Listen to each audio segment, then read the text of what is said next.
Vogliamo rivolgerci alla parola del Signore questa mattina.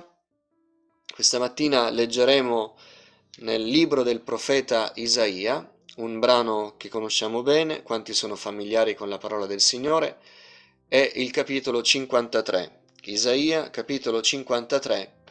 Leggeremo il nostro testo dal primo verso al verso 6, ma ci concentreremo sui versi 3, 4 e 5. Isaia, capitolo 53, vi invito, come faccio sempre, ad aprire la vostra Bibbia, a sfogliare le pagine delle Sacre Scritture. Proietteremo anche i versi, ma questo non sia un modo per accomodarci, vogliamo continuare a essere familiari con la Scrittura. Molti anni fa chiamavano il popolo evangelico il popolo del libro, perché i credenti erano soliti andare in giro per andare in chiesa, camminare con la Bibbia in mano, e questo era anche un modo per testimoniare lo stretto legame della nostra fede con le Scritture. Vogliamo continuare a far sì che sia così. Quindi Isaia capitolo 53, leggerò alcuni versetti. Dal verso 1. Chi ha creduto a quello che abbiamo annunciato? A chi è stato rivelato il braccio del Signore? Egli è cresciuto davanti a lui come una pianticella, come una radice che esce da un arido suolo. Non aveva forma né bellezza da attirare i nostri sguardi, né aspetto tale da piacerci. Disprezzato e abbandonato dagli uomini, uomo di dolore, familiare con la sofferenza, pari a colui davanti al quale ciascuno si nasconde la faccia. Era spregiato, e noi non ne facemmo stima alcuna.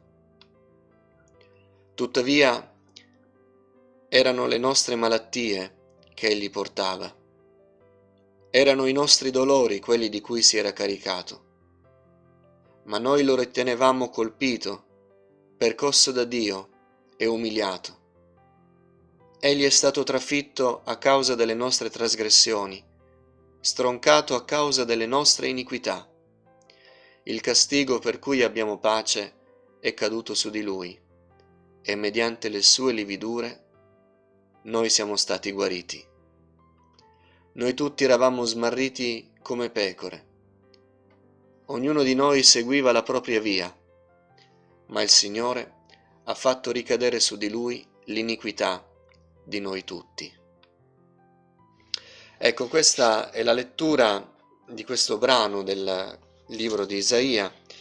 Il libro di Isaia è stato scritto 700 anni prima della venuta di Gesù, e quindi quando noi associamo le parole del profeta appena lette a quello che è avvenuto nei giorni della Passione, noi rimaniamo sorpresi della precisione con cui il profeta anticipatamente annunciava quello che sarebbe avvenuto al Messia.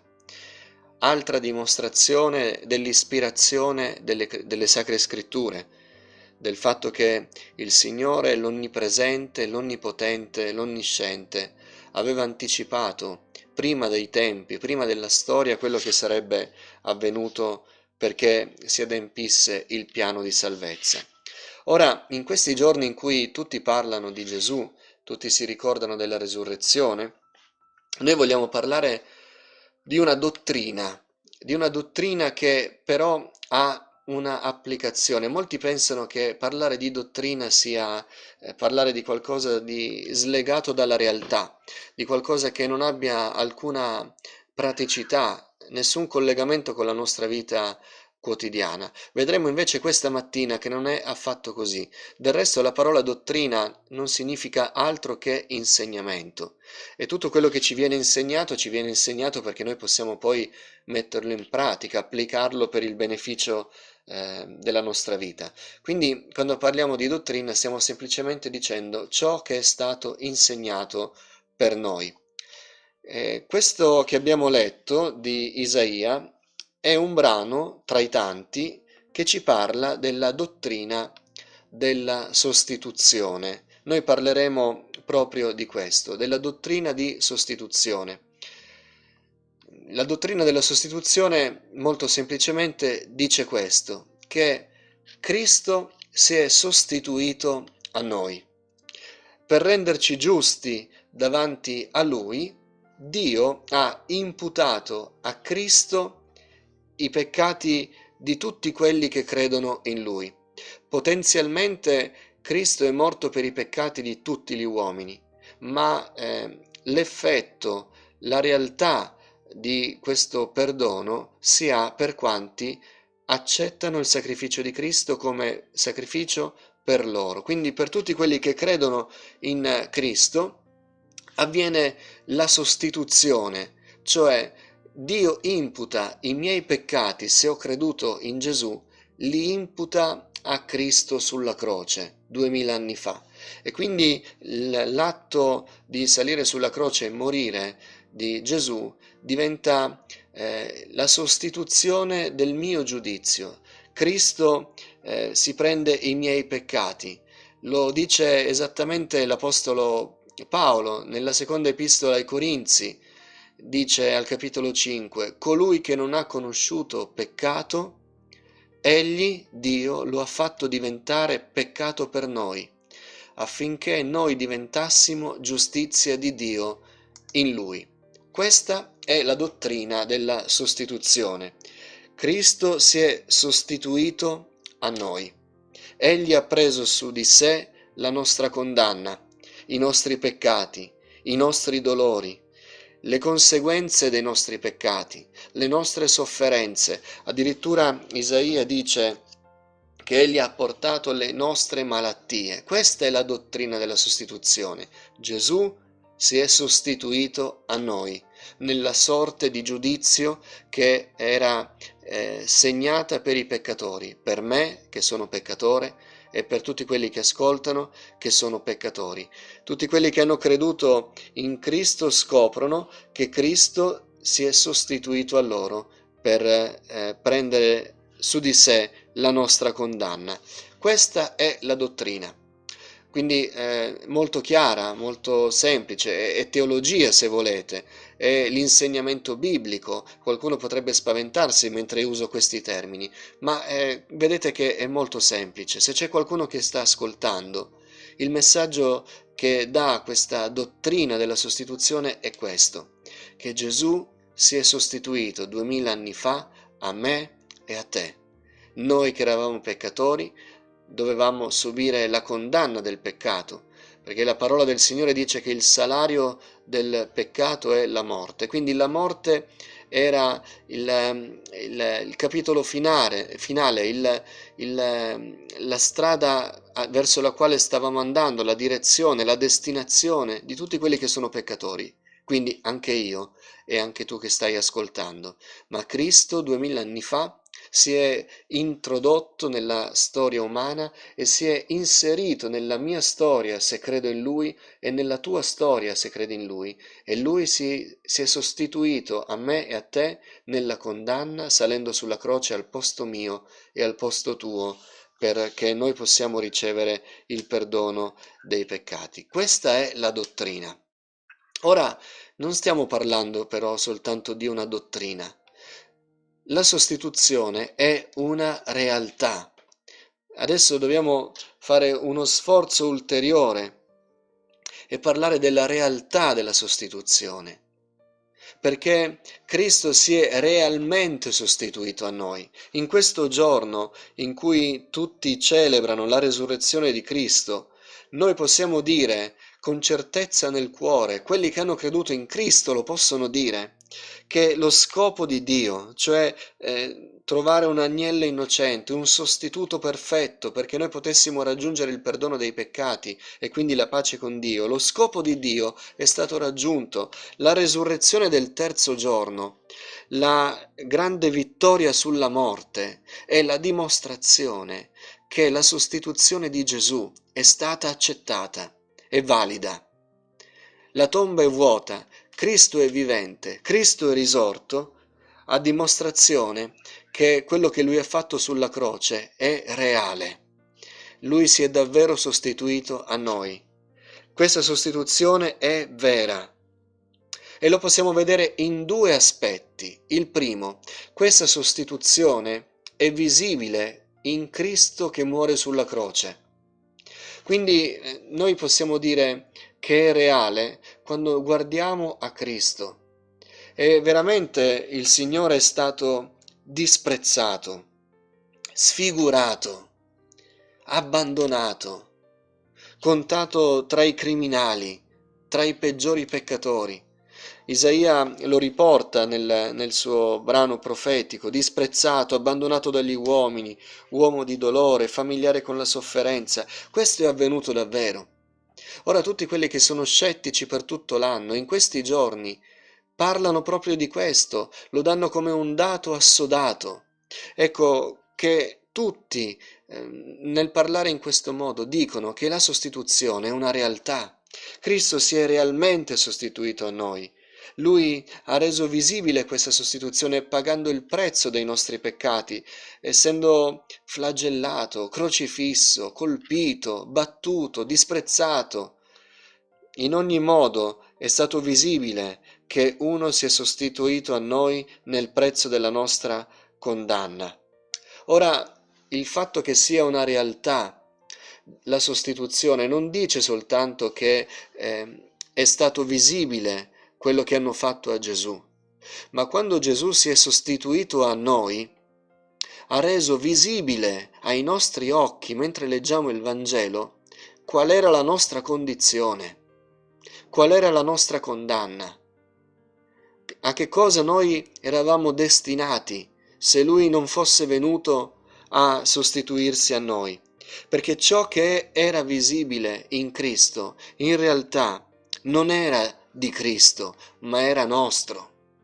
Quando noi vediamo il Cristo sofferente, il Cristo disprezzato, il Cristo abbandonato, il Cristo colpito nel corpo, quando vediamo il Cristo colpito dalle conseguenze dell'infedeltà, dei tradimenti, quelle cose che noi vediamo in Gesù che va verso la croce, in realtà sono le cose che appartengono alla nostra condizione di peccatori. Noi siamo i sofferenti, noi siamo i disprezzati, noi siamo gli abbandonati, noi siamo quelli lontani da Dio, noi siamo quelli malati, noi siamo quelli colpiti. Quindi tutto quello che noi vediamo in Gesù è la nostra realtà resa visibile, la realtà dei peccatori. Allora la sostituzione è una realtà che Gesù, salendo sulla croce, ci ha permesso di rendere visibile ai nostri occhi. Molti pensano di essere tutto sommato giusti, pensano che Cristo in qualche modo possa essere un'alternativa, ma se noi guardiamo quello che hanno fatto Gesù e comprendiamo che quello era la nostra sorte, quello che sarebbe capitato a noi spiritualmente, se non avessimo trovato un Salvatore, allora noi scopriamo che Gesù ha reso visibile, ha reso realtà la sostituzione. Noi dovevamo essere colpiti. Noi eravamo da soli, lontani da Dio. Noi eravamo trafitti. Noi subivamo le conseguenze dell'infedeltà. Le reazioni che i peccatori ebbero nel guardare Cristo, Isaia dice: pari a colui davanti al quale ciascuno si nasconde la faccia. Quelle reazioni, in realtà sono le reazioni che i nostri occhi avrebbero se vedessero davvero la realtà del peccato nella nostra vita. Ma Gesù si è sostituito a noi. Infatti Isaia considera erano le nostre malattie quelle che lui portava, erano i nostri dolori, quelli di cui lui si era caricato. In realtà le reazioni nel guardare Cristo erano le reazioni nel guardare la condizione spirituale di quegli uomini stessi davanti alla croce, i farisei, il popolo che si beffava di Gesù. E quando qualcuno disprezza quello che Gesù ha fatto, in realtà sta semplicemente rendendo conto di quanto è disprezzabile la realtà del peccato nella nostra vita. Gesù si è sostituito a noi. Quello che noi vediamo di Gesù sulla croce è quello che siamo noi.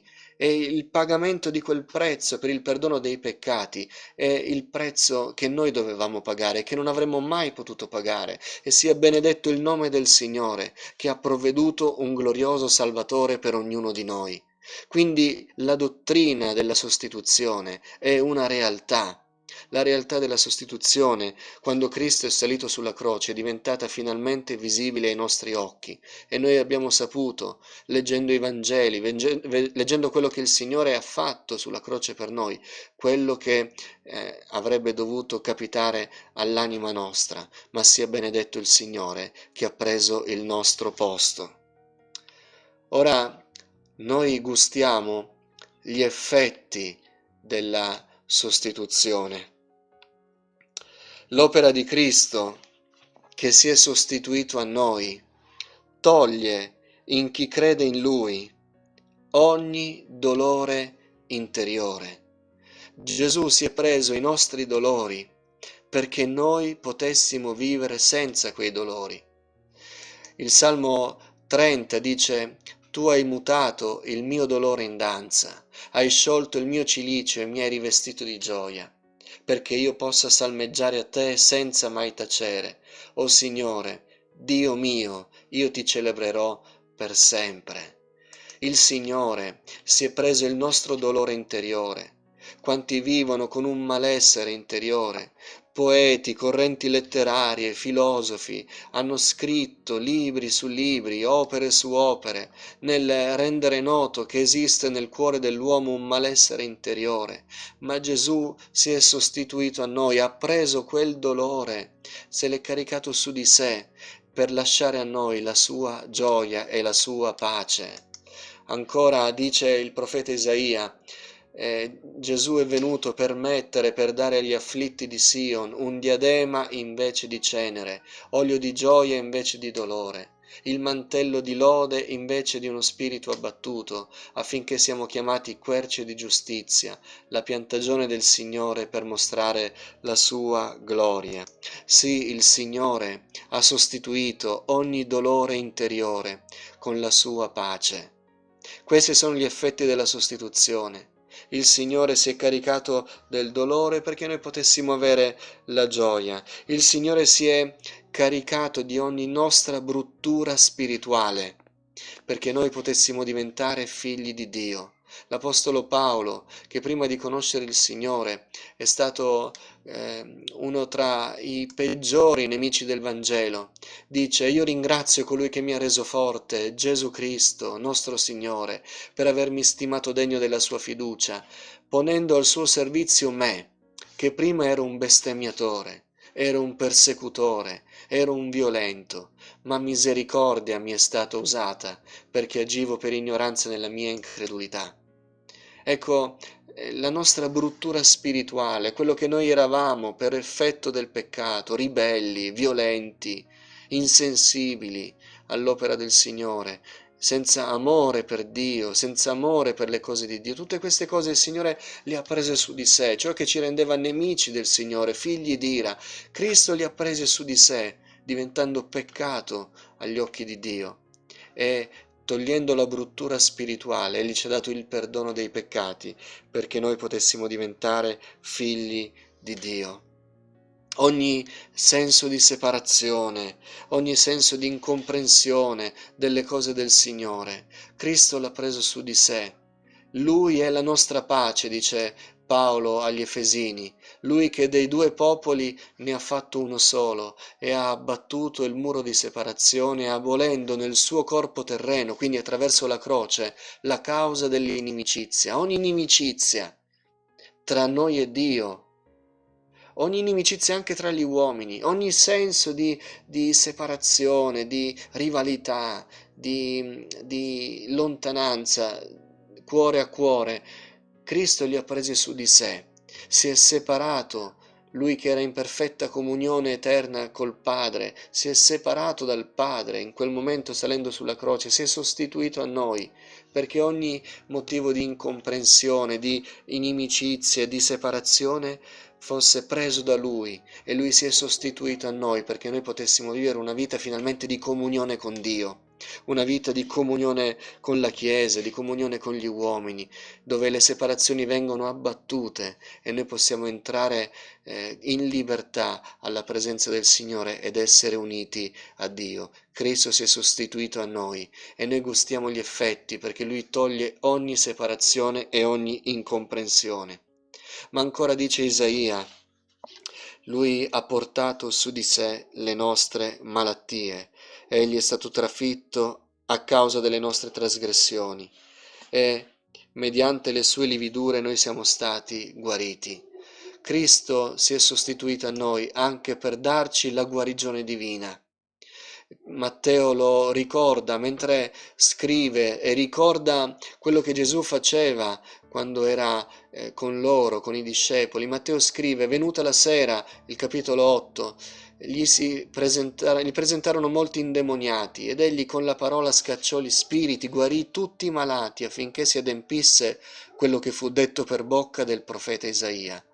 Egli ha preso le nostre infermità e ha portato le nostre malattie. Gesù salendo sulla croce ha preso anche le nostre malattie. Se noi possiamo pregare per la guarigione è perché Gesù si è sostituito a noi anche in questo aspetto. Vedete allora che la dottrina della sostituzione, che è una realtà, ha degli effetti che non sono astratti, sono reali e questi effetti sono quelli a cui noi siamo chiamati. Ora, caro fratello, cara sorella, caro amico che stai ascoltando, se tu non stai gustando la gioia del Signore, tu stai facendo venire meno gli effetti della sostituzione di Cristo sulla croce per noi, perché Gesù è venuto per toglierti ogni dolore, per toglierti ogni cosa che rende ombrato il tuo cielo. Cristo è venuto per darti la pace. E nel momento in cui non lasci i tuoi pesi su di Lui, tu stai rendendo inefficace, attenzione, inefficace nella tua vita, non inefficace in assoluto, perché l'opera di Cristo è efficace sempre, ma tu stai rendendo inefficace nella tua vita l'opera del Signore. Lascia i tuoi pesi al Signore, li ha presi Lui per te, li ha presi Lui per te. Non è più necessario che tu ti carichi di preoccupazioni, che tu fai girare tanto la tua testa nei pensieri, nella scontentezza. Non è più necessario che tu lo faccia perché Cristo si è caricato dei tuoi pesi. Lascia i tuoi pesi al Signore. Se stai lottando col peccato, sappi che è una battaglia inutile la tua. Devi riporre fede nel sacrificio di Gesù. E se credi che Gesù è capace, perché salendo sulla croce l'ha fatto, se credi che Gesù ha pagato il prezzo per i tuoi peccati, è morto Lui per il perdono dei tuoi peccati, se lo accetti come tuo personale Salvatore, tu sarai perdonato dai tuoi peccati, sentirai sgravare dal tuo cuore il peso del peccato, tu sarai una nuova creatura. Questo l'ha già fatto Gesù, non lo dobbiamo fare noi, perché non lo possiamo fare noi, ma Gesù l'ha fatto, si è sostituito a noi e tu puoi ricevere perdono dei peccati se davvero permetti a Cristo di sostituirti a te, se credi in Gesù con tutto il tuo cuore. Fratelli, noi facciamo le nostre battaglie e tante volte ne usciamo sconfitti, appesantiti, ma Cristo ha già fatto ogni cosa per noi.